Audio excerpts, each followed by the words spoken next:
வந்து தங்க ஆரம்பிக்கிறாங்க. அங்கு பாண்டிய மன்னரால் கொடுக்கப்பட்ட கல் மண்டபம் மீது மீன் சின்னம் வந்து இன்னமும் அந்த கோயில் இருப்பதை வந்து நம்மளால் பார்க்க முடியுது. தாங்கள் கொண்டு வந்த அந்த சிலைகளை வந்து முறையாக வந்து பூஜை செய்து அதன் பின்னு தான் வந்து நம்ம தலைமை பூசாரியும் அவங்க உறவினரும் உணவருந்த வந்து செய்கிறாங்க. பின் தாம் கொண்டு வந்த சிலைகளை வந்து பார்த்திங்கன்னா குலதெய்வமாக ஸ்ரீ காமாட்சி அம்மன், மற்றொன்று ஸ்ரீ பெருமாள் சுவாமி என்றும், மூன்றாவது ஒரு சிலையை எடுத்து அதை வந்து சிவபெருமான் மற்றும் முருகப்பெருமானை இணைந்த ஸ்ரீ குருநாதர் சுவாமி என பெயரிட்டு அழைத்தனர். குரு என்றால் ஈஸ்வரனையும், நாதன் என்றால் முருகனையும் என சொல்லி வணங்கி வந்தனர்.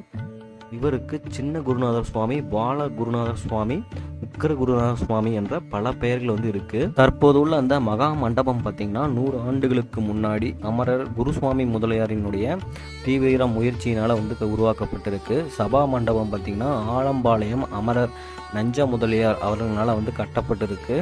இப்போ வந்து இந்த குருநாதர் சுவாமி வனக்கோயில் வந்து உருவான கதையை